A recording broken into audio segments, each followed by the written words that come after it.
Okay, here you guys have it. We have 12-ton Daytona jack stands. Now, we needed these. I was going to get the 6-ton, but I was fearing that it might be just too short. Because just look out the height of this thing. And this is just touching the height of it.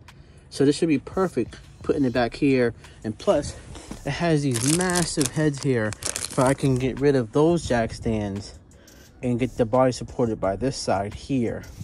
It is below like 20 degrees. It is way too cold to work out here. So just showing you guys this in a moment today. Okay, so it's the next day here. Axle is finally complete, 100% complete. And it's like this beautiful axle. I sprayed some spray paint here. But that's gonna come off as soon as, as soon as the, what's the name, make contact, that will come off. I just really did it because I want these sides and the hub, like this center hub, covered with something. Because this would normally rust up first.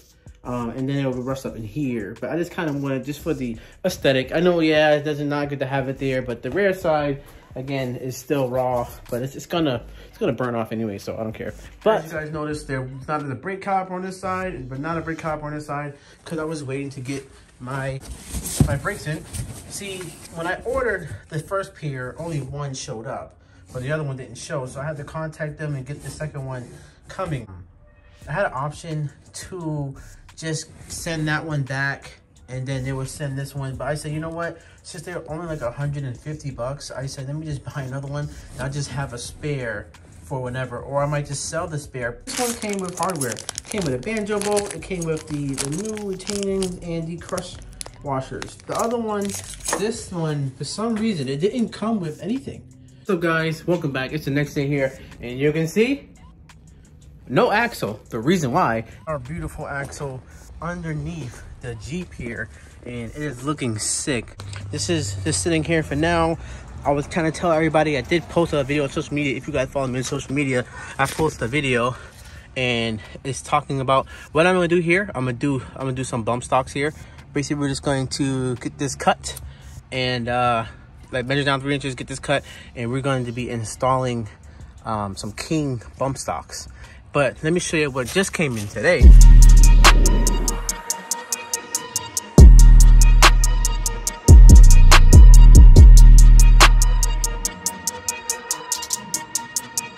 This is nothing new, but we have here our Fox Racing Series shocks. So I told you guys I was going to do an upgrade, and I am doing Fox. It has the Resis in it, and I think this is going to look really good on the Jeep. Yeah, so this is the reason I bought it, because it is an upgrade from the older shocks that I had, which are these here. If you press these down, I could barely press these down. That's how good these shocks are. So if anybody's looking for some shocks, you know, feel free to come get some FabTech shocks. But we are upgrading to the BDS with the extra reservoir. So this is a locking nut, no Loctite needed, and we're gonna just bolt this on the Jeep real quick. Get it just sitting there, get everything, we're trying to get everything dialed in and before we torque everything down. But look how this beautiful part looks.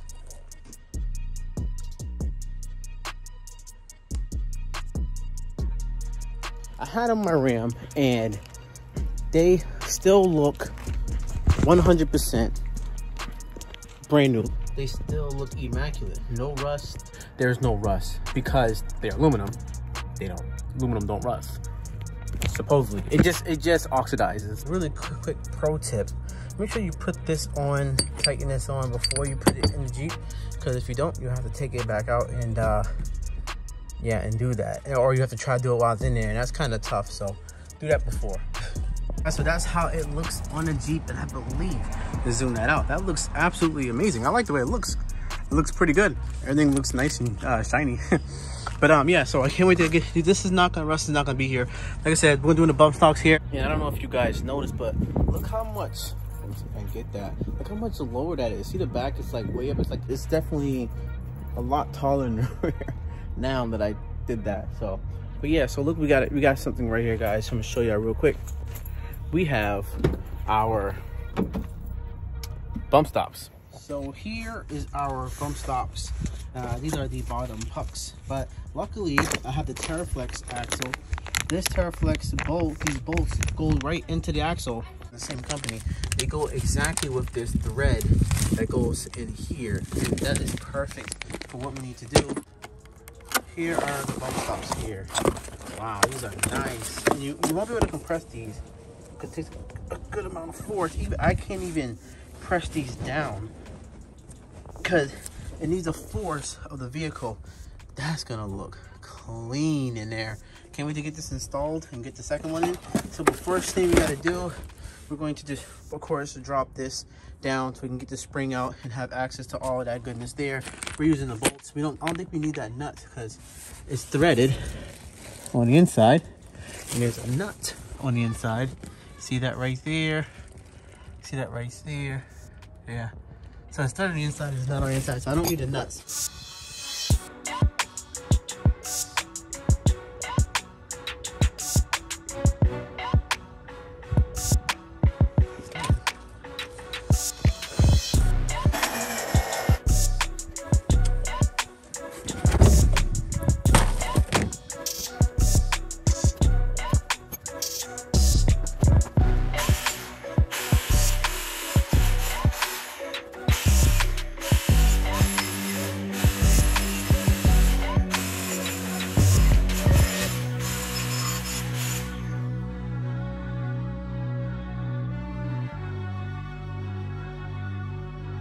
So now that you have this bead bump here, this is specifically made to absorb impact, along as this Fox Shocks Racing Series and these coils here. So now if you really hit a bump, this all three will act in a fashion so that way it really absorbs the impact. And I would normally not have touched that. And when I went to go put the coil back in, I noticed that this here, it is completely, the other one was even worse than this, but it is deteriorating. See, it's just flaking. The other one flaked way worse. It was doing that. So you go hit a bump with this, it's just gonna do that. And all that stuff is gonna basically come off, you know, when you hit this little bump stock here.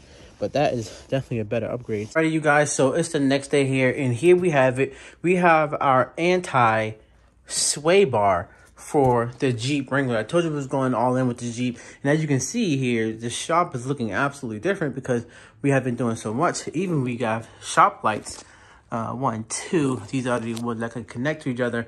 And this one here is not wired yet, but we got that going. Once I get a plug here, because one didn't come with them, they were on clearance.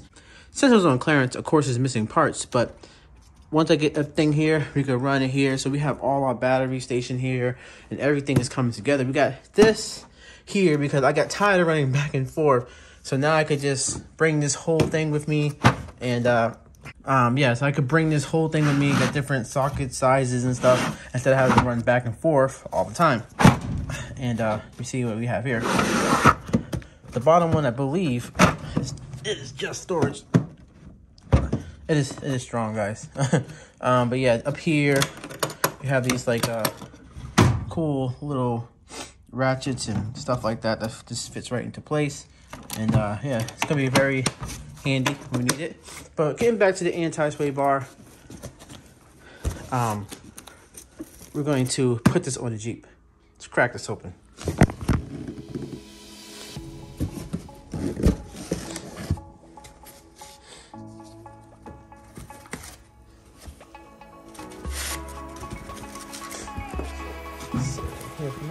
Nice packaging, nice foam. We can use that. You never know what we're gonna use that for, but we can use that stuff. Ooh, these are not that long, but they are nice.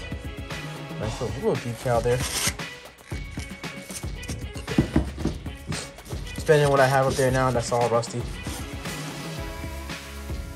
got a piece that go into so bolts.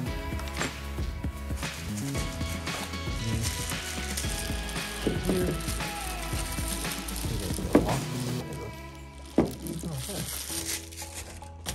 And the other side. Oh, that's a mountain bracket. That's the mountain bracket itself that goes in the Jeep. Okay. With the stock hardware. Ooh, beautiful parts. Yeah, baby. More bolts and and washers and stuff. And here, and this, everything. Oh, it's very light, very, very light. Alright, so this is it. Here's all the parts to our anti-sway bar. Now these sway bar, these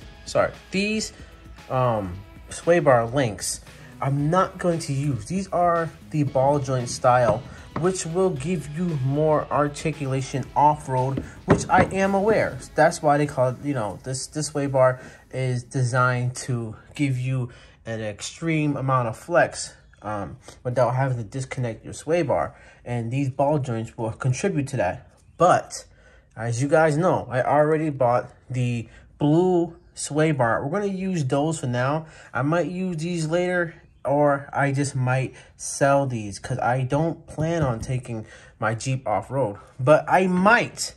And the only reason why I say that is because we went out and we grabbed this thing. This is a CF Moto. This is the 400cc Virgin. I'm always looking at these CV angles and this boot here. It looks like it's kind of extreme, but that's just the angle that they want it. Because I plan on throwing a 2-inch lift on this thing. This is what I was going to bring to the channel. I wasn't even going to put this in the video until next week. But I was like, why not? Why not? CF Moto, they are a pretty good brand. They are upcoming. But look at this. This is sick. The headlights, LEDs, and all. But I am going to change the bulbs out. They said the 500 come with different bulbs, but I can put that in myself. This one don't come with a winch, but I can put that in myself. You know, you gotta admit, these blue parts are absolutely beautiful. So we're gonna get to unbolting this and putting this all together. I'm not gonna show you that because it's just a really quick process, is unbolting and slapping everything back together pretty much. And yeah, it's gonna be sweet. So just like that. And just like that, we have our anti-sway bar installed. So keep in mind, this is not compressed. None of this is compressed. So when we actually get this back on its own weight, because it is supported by the 12-ton, this will go up. I already tried it, and it did go right back up here. Because you don't want this here, because if this was to here and it was to flex, this would possibly clock this way, and you don't want that. So that came out phenomenal. Alright, so that's kind of it for this week's video. So if you guys are enjoying this content, feel free to get down there and hit that like, share, and subscribe button. And I'll see you guys in the next one. Peace.